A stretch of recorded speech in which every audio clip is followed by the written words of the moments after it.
Good evening and welcome to the February 2022 meeting of the London Borough of Hammersmith and Fulham's Cabinet. This is the official meeting where decisions are made having gone through a rigorous process that includes scrutiny through the policy and accountability committees where questions are asked and leads to a position where the Cabinet is clearly satisfied to move some of these items forward. There is room for further consideration of the matters ahead, which is why there are a variety of possibilities for public questions if they're submitted, and indeed questions from other members of the Cabinet where we'll enter this decision-making process. My name is Stephen Cowan. I'm the leader of the borough. In attendance is Lisa Homan, who is the Cabinet Member for Housing. There is Andrew Jones, who is the Cabinet Member for the Economy, and Max Schmidt, who is the Cabinet Member for Finance and Commercial Services. I'd like to welcome all my fellow councillors to this Cabinet meeting. It is a virtual meeting, again, because of the COVID pandemic, and as a consequence, we are in the room, but my colleagues from the Cabinet are also tuning in via Teams, Microsoft Teams. And this is a recorded meeting, which will later be available on YouTube.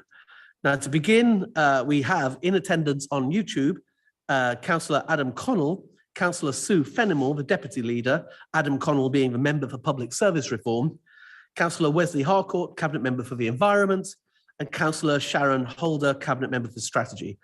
As I understand it, I have apologies from Councillor Ben Coleman, the Cabinet Member for Health and Adult Social Care, and also Larry Culhane, who is the Cabinet Member for Children and Education.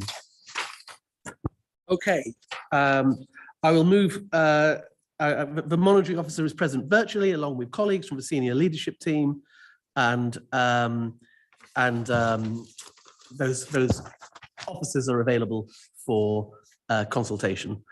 To begin, I'm going to move to item number 1 and ask my colleagues, is there any matters arising from the minutes? Are they agreed? Thank you. I will therefore sign the minutes.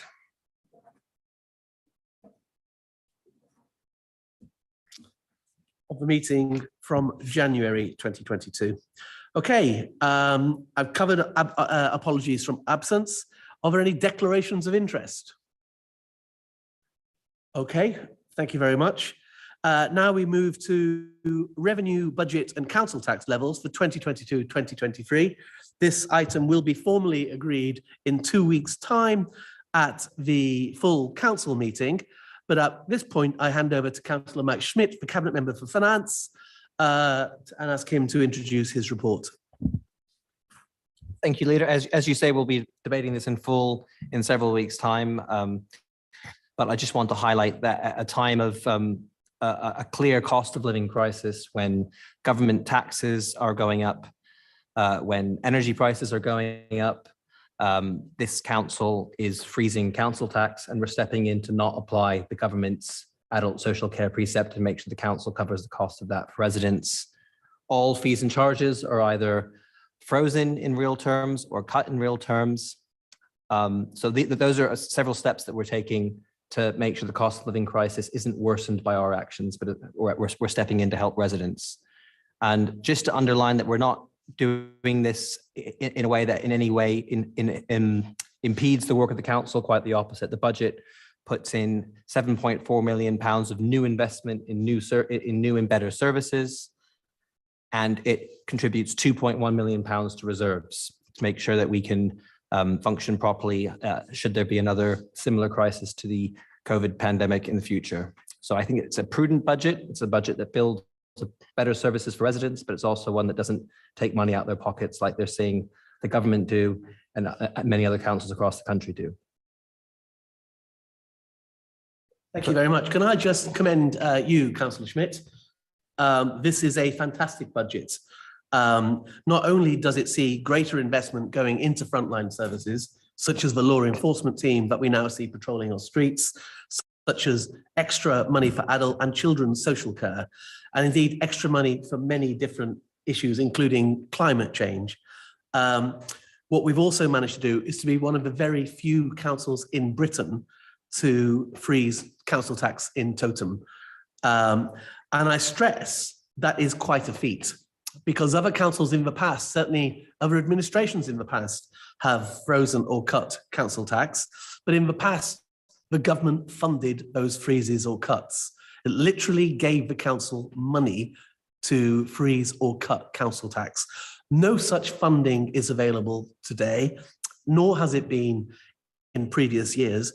And the fact is that this has purely been funded by our programme of ruthless financial efficiency, which has stripped out record amounts of council waste, which is why we're able to freeze council tax, cut many and keep many of the council's charges low, maintain council tax support scheme for the lowest income families in our borough, and provide a raft of other new services.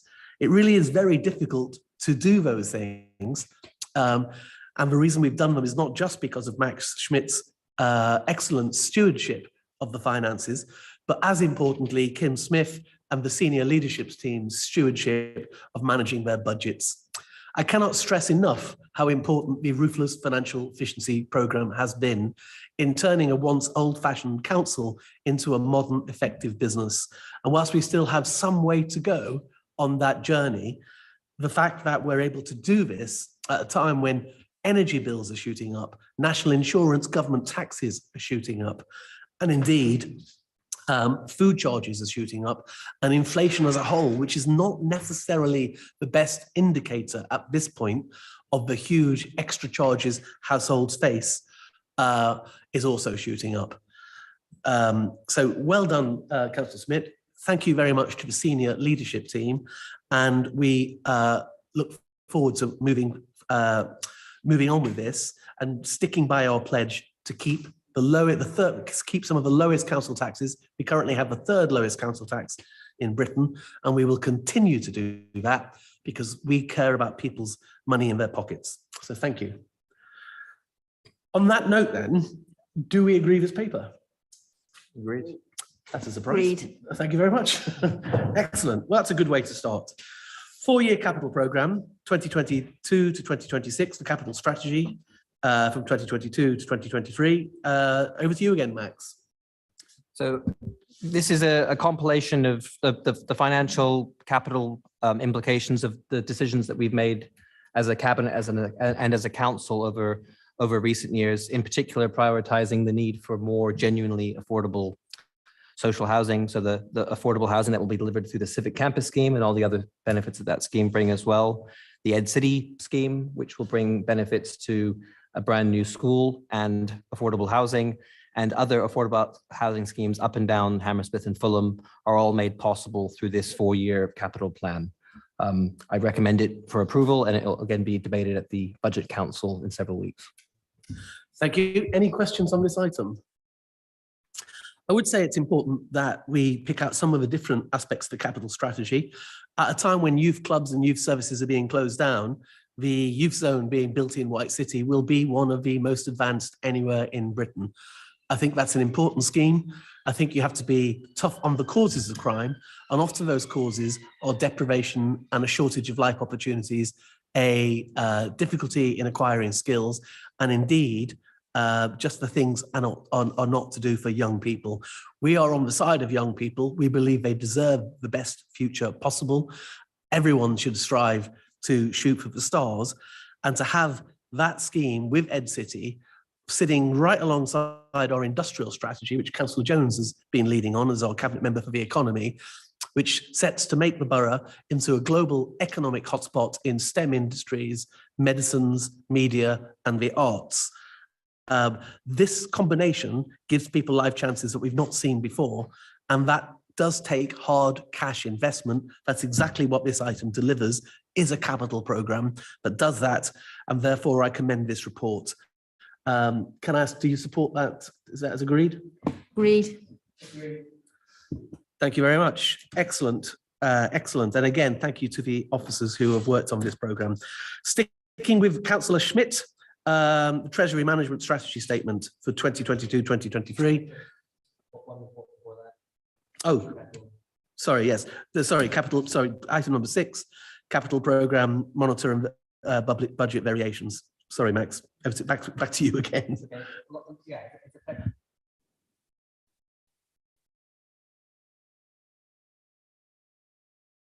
Sorry, this is a largely technical report, but it reflects the capital activity over the year to date. As construction and capital projects up and down the country have been affected, it's been affected by the lingering effects of the pandemic, but also the negative impacts that Brexit has had on the construction industry. So there is some reduced activity against what we had planned at the beginning of the year. However, the schemes that you've mentioned are all on track and progressing. Excellent. Thank you very much. Is that agreed? Agreed. Thank you. Treasury management now, item number 7. Max. This will again be discussed at the full council. I've got nothing further to add to the report. Thank you. Item number 8. Item number 8. Max. Likewise, we'll debate this in full at the council. At full council, it's no significant changes in the treasury management strategy. No new types of deposits are proposed. It's just continuing in the current stewardship of the council's money. Excellent. Therefore, is item number 7 agreed? Agreed. Agreed. Is item number 8 agreed? Agreed. Agreed. Thank you very much. And now the financial plan for council homes, the housing revenue account, HRA budget, rent setting, and HRA 40-year financial plan. That is in the names of Councillor Homan and Councillor Schmidt. Councillor Homan.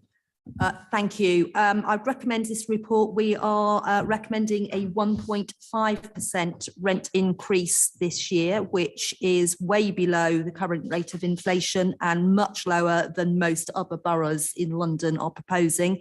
We don't feel that it is appropriate given the cost of living at the moment, as Councillor Smith has already outlined, to actually increase our rents by more. This has been for consultation both at the Policy and Accountability Committee, and they endorse this report. It's also been out for consultation at the Housing Representatives Forum, and they also fully endorse this report. So I would recommend this to the Cabinet. Okay, Councillor Schmidt, do you have anything to add? No, just in the same theme as the council tax proposals, we're stepping in to make increases here that are below inflation. They're a real terms cut in rent. They're much below the government recommended rental increase of inflation plus 1%, which many other councils are applying. And we've done that but again, because we're determined to make sure that residents aren't as badly afflicted by the cost of living crisis as they are being by the government's increases in taxes and by the cost increases in energy prices. So we thought this was the right thing to do. And that's why we're putting this forward. Absolutely. People are facing huge rises in costs. I didn't mention earlier the increase in the base rate for mortgage holders, which is a significant increase. And indeed, I think pretty much everywhere in the UK, the government is expecting us to put rents up by 4.3%, which is still below inflation, but is a significant change for people whose salaries are not going up by 4.3%. And indeed, many people living on the front line facing very tough scenarios. Even in work, people can still be on universal credit and counting every penny. And as we've seen, food prices in some cases are going up by astonishing amounts. Tins of beans have gone up by, I think, over 100% in some of the pricing that's recently been published. So there is a lot of people being squeezed on the front line, and this is a very important move for us to say to our residents that when times get tough, we're on your side. 1.5% is a real terms cut. It's way below inflation and way below what every other council, I think, is doing in the UK, or almost every other council, that is. Okay, so thank you very much for that. And I move on to item number 10. Councillor Culhane has sent his apologies. And this is his report on short breaks and pathways to assessment guidance. This is one of the cutting edge schemes we're doing to support young people and to make sure that they have all the necessary support they need, as well as the recreational time that they need in very challenging circumstances. Are there any questions on this report? All right, is that agreed? Agreed. Agreed. Thank you very much. Now we have the forward plan of key decisions. Can I ask if they're noted? Noted. Chair, did we agree the previous report? I think we need to agree. the Oh, did we not previous agree report. point 9? No. Sorry about that. Can we agree item number 9 that we will be one of the only councils in Britain to give our residents the lowest council rents in the country? Is that item agreed? Agreed. Item 9. Agreed. Thank you very much. Okay, forward decisions are noted. Noted. Noted. And that is the end of the meeting. Have a good evening. Stay safe. COVID is still a danger, so make sure you're taking the precautions. And